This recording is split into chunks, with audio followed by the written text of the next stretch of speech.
Hi guys, welcome to another Facehammer Age of Sigmar free release video where we go through the full rules of the game and tell you all the cool intricacies of the new edition.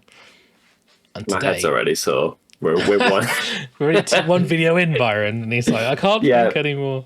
No, it's half hay fever, half having to learn new things, but I'm already interested, so this is good. Well, that's the What's main next thing. then? Objectives and how to win the game. Pretty important. Fairly Probably fundamental. need to know that if you actually want to win games of Age of Sigmar, whichever edition you're playing. But for the new edition, there's some significant changes. We put them up there as number one because obviously how you win the game is probably the most vital important thing if you're trying to do well in in match play or in any game. So we go to rule 18.0 objectives. So there's some changes here. So basically objective markers, you still measure to a point. So obviously we saw the models, the big bases and weird sizes and shapes. So still measure to the point of that. I know in 40k, they had a specific size and you measure to the edge. 40 mil to the edge, isn't it? I think. Yeah. So our objective markers are still good in this edition. So please support us by picking up a set. Absolutely. So there's an important change here. So it says after setup is complete. This is 18.1.1. But before the first battle round begins, each player gains control of all objectives that are within 6 of any friendly models and more than 6 from all enemy models. Huge. So you capture before you start the game, so they're yours. And in addition, at the end of each turn, after Battle Shock, you check to see if you've gained control of any objectives. To do so, you count the number of friendly models that are contesting, and you gain control if there are more friendly models contesting it than enemy models. Once you gain control, it remains under your control until your opponent takes it. So tag and go then for people. Yeah. So even if you don't have anyone next to it, it is still yours until your opponent's got it. And that would be the case even if you just run off your objective, turn one straight to your opponent, forget about your backfield, that is still yours until someone else stood next to it. Cool. Yeah. Great. So pretty good. I'm happy about that. Go B-Squall! Yay. Some changes to the number of models you count as. So monsters now... So if you've got a rule that supersedes this, then you choose the rule which obviously be the most, but it's you don't get like if you're like Beast Core, you're not going to be both, you just pick one. Okay, so if a friendly unit has models within 6 of 2 or more objectives, first things first, you have to pick one for the models for the unit to contest. So that's important that it's unit, not model. So if your models are in a big line or a slightly smaller line now because of coherency, and you're on there's 2 objectives and that's 1 unit, you have to pick which one they're looking at. You can't do both. So you can't contest both either. You can't say that one's mine, but I'm stopping you from getting that one. Exactly. It's, that one's mine and I'm contesting that one. Mm-hmm. So basically you can only pick one, whereas before it was number of models. So 1 unit strung out could capture multiple. Got you. Cool. Monsters count as 5 models, and each model with wounds of 5 or more that's not a monster count as 2 models for the purpose of contested objectives. Okay, so monstrous infantry. Well, monstrous cavalry. Keyword. That's monstrous cavalry is old hammer. That's old hammer. Anything on a large beastie is probably going to be counting as 2 models then, which is nice. Yeah. So as long as it doesn't have the monster keyword. Gore Grunters, Mournfang, Varangard, Drakovs, that kind of stuff. Nice. Yeah, that's cool. Yeah, so pretty nice. Not so good if you've got 4 wounds. You might feel a little bit hard done by there. Yeah, a little bit. At least Beast Claw is still out in front. They're at 10. They are either equal to or better than that. Yeah, but they need less wounds for it, don't they? Because the normal Ogre's only got 3 wounds, but they count. Yes, good point. Yeah, nice. Yeah, then there's this rule for capturing terrain. So it says sometimes a battle plan will require you to gain control of a terrain feature, and it talks about defensible terrain features, which is basically What? This is just all new. So you can capture terrain as an objective. So you might have a watchtower. So people of old will love that scenario. Or not. But if it's defensible, so say for example you're playing like around a skull fort or something like that. If you're basically it tells you how to do it. So it basically says that if you're garrisoning it, you have control of it, and that's a different. That's just you're in it, you have it. Other types of terrain are the same as an objective, except that they must be within 3 of a part of the terrain. Instead of being within 6 of the center. So if you had like a wildwood, like a ruin that was like a blobby splat, then it would be 3 inches all the way around, but you're still the same. So okay, yeah, cool. It's nice that more than points on the battlefield can be objectives. Kind of like that. Yeah, I mean it's quite cool. Opens up some design. So a little bit of change there. Obviously, like we've spoken before about grand strategies. So obviously, how do you win a game?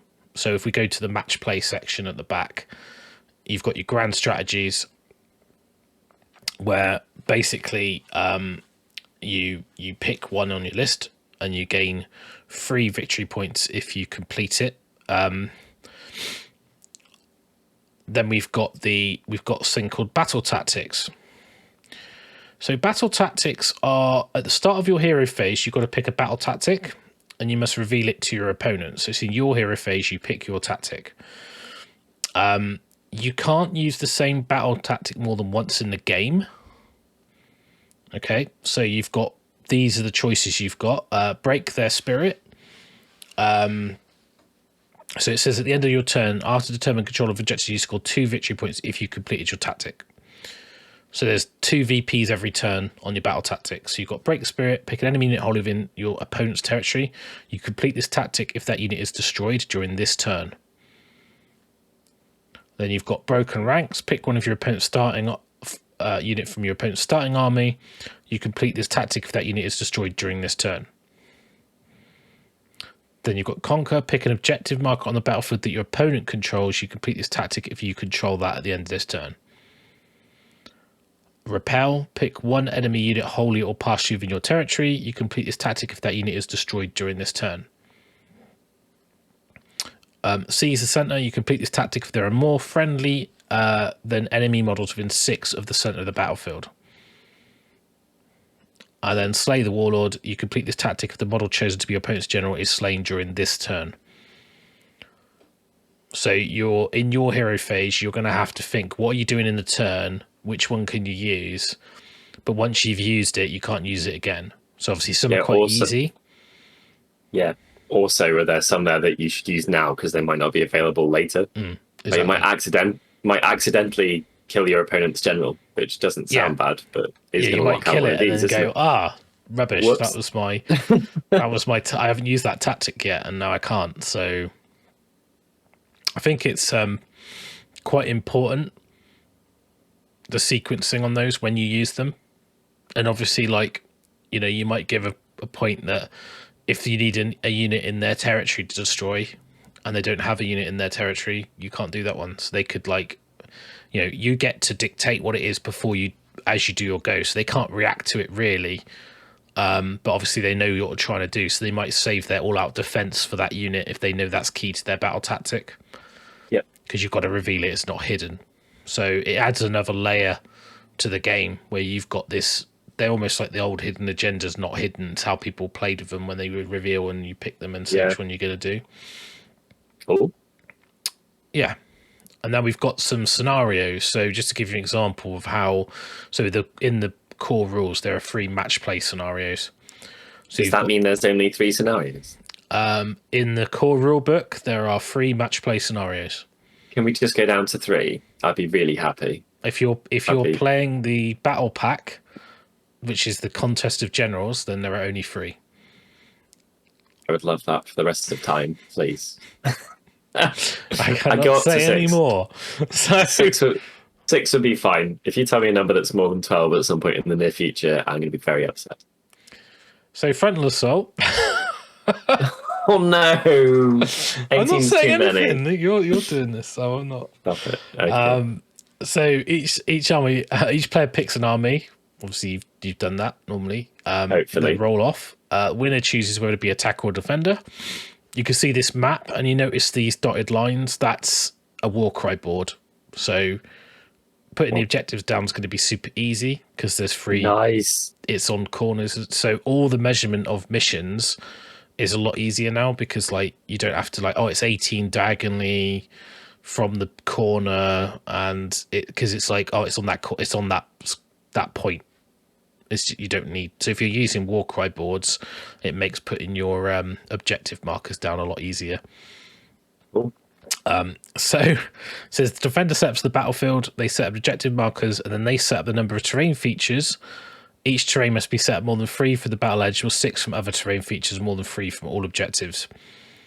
So obviously there's 8 terrain, so the defender sets up the terrain. Obviously there's some terrain rules in here we'll cover in a different video, but it's so the attacker picks which territory is their territory, the other territory is defender's territory. So one person sets up the board, the other person picks the side, basically. Alternate setting up units. Each player must set the units wholly within their territory 9 inches away from their opponent's territory. And they continue set up until they're finished. Then you get victory points as follows. So at the end of each of their turns, 1 if you control 1 objective, 1 if you control 2 or more objectives, 1 if you control more than your opponent, 2 if you did your battle tactic. So if you control 2 of those objectives, then you'll get all 3 points. And then 2 for, so there's 5 points in total to get. Okay. So you can see that your battle tactic is worth an awful lot of the turn's points. Yeah.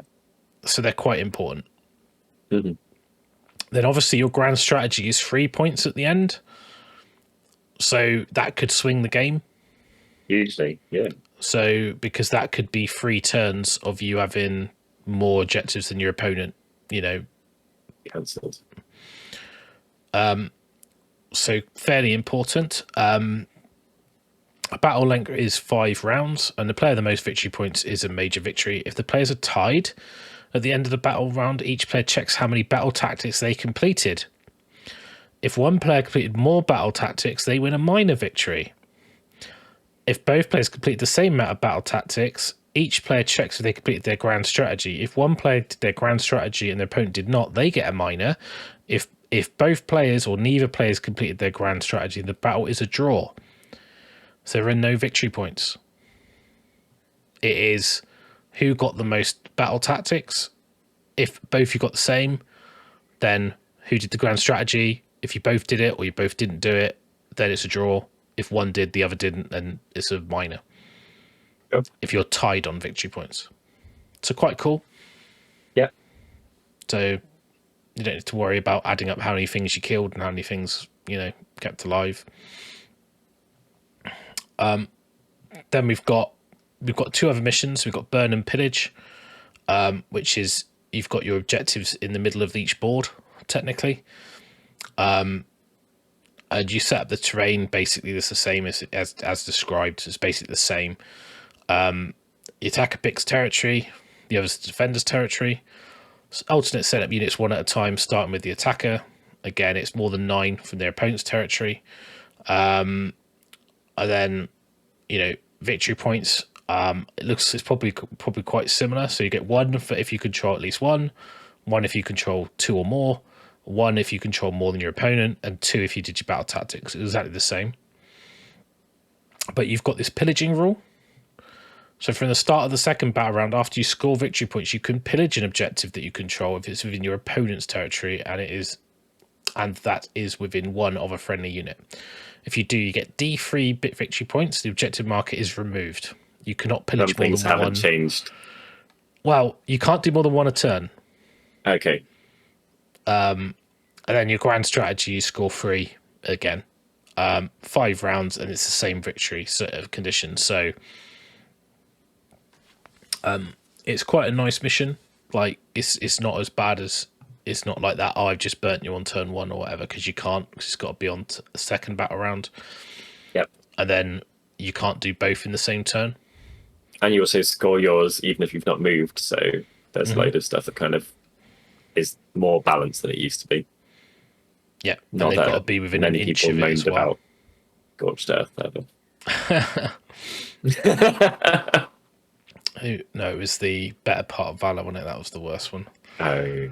So then we've got Rising Power. Again, it's pretty much all the same, but you've got a shifting priority. So you can see that there's 5 objectives in like a little S. And it says at the start of battle round, after determining which player will take the first turn, the player taking the second turn roll a dice. The objective corresponding to the dice roll counts as 2 objectives when scoring points at the end of the turn in that battle round. So, if you go in second, that's quite a good advantage because you know where you get a chance to like definitely go for it. Yeah, not too much of a swing though, which is nice. It's not like ridiculous. Cool. And so each player scores victory points: 1 for 1 objective, 1 if you control 2 or more, 1 if you control more than your opponent, and 2 if you did your battle text. Exactly the same wording. So it doesn't matter if you control all 5, you're still only going to get 2 points, 3 points because you've got more than your opponent. So maximum you're going to get is 3. You're not going to score 5 because you can't. It's not 1 per objective. It's just if you control at least 1, if you control at least 2 or more, and you have more than your opponent. Yeah. So it's a lot harder to get ahead really quickly. No, that's because there were certain things out there where with certain armies, and we've joked about Nurgle armies a lot for this, where you're like, well, I'm going to move 30 plague bearers here, 30 plague bearers here, and 30 plague bearers here. That might not even be possible now. And I've won the game. Sorry, thanks for turning up. So well, that's not a thing. Armies start closer together. Yeah, smaller board, isn't it?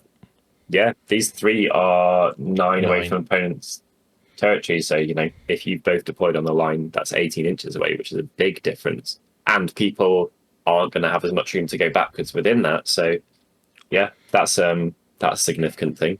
I want to play aggressive armies more and more. Less space to do your shenanigans of dropping down from the sky and stuff as well. So yeah, oh yeah, of course, yeah, measuring 9 inches behind your own. Yeah, okay. So yeah, so that's your victory conditions and how you go about winning the game. So I think it's like quite important to know that, and obviously like this is a battle pack in the core book. So the battle packs, you can see in rule 28, it says before you wage war, you must select a battle pack. So whether or not there'll be more, I'm sure they will be. I select this one because we do not need any more than 3 scenarios. So each battle pack might have some optional rules. If you look at 28.1.2, you've got the mysterious terrain chart, but I won't talk about that because that's basically... At least there's only 6. No. Good. Yeah. Back to the originals. So, yeah, that's it. That's how you win in Age of Sigmar 3. So, done, guys. You don't need anything else. That's it. That's you out. That's it. See you later. See you on the tables. Good luck. No. So, we'll be doing some more videos. We're going to do one on command points. It's going to be quite an important video to watch because it's there'll be a lot more tactical nuance in there. With these ones are a bit more like this, just how it works. Just be aware of it. So hopefully people can, once this drops, can get their games out and play through these missions. They should be fairly fun and get your head around the battle tactics and the grand strategies. They're kind of like really important for how you win games and makes a massive difference to just playing games in general. Like it feels very different. Yeah, when you're building a different army differently, playing in a different way. So yeah. It's all different. It's all new. It's all good. My poor little head. Okay. So, well, this is why we're doing these videos, to give you a way to get the information. It's in little chunks, and you can watch them in a playlist, and hopefully it gives you the insight you need. There's a lot of words. I'm kind of abridging that because rather you can read the words yourself. But yeah, that's. As with all of these things, you'll play 3 games, probably mostly incorrectly, but by the end of those 3 games, you'll know what these words actually refer to in a more meaningful sense, and it'll get a lot easier, I'm sure. Yeah. Okay, well, thanks for watching. We'll catch you on the next one. Like and subscribe, do the algorithm thing, and if you want to support us, then you can check the description for ways to do that, and we appreciate you watching the video. So thanks for giving a bit of your time. See you in a bit, guys. Thank you.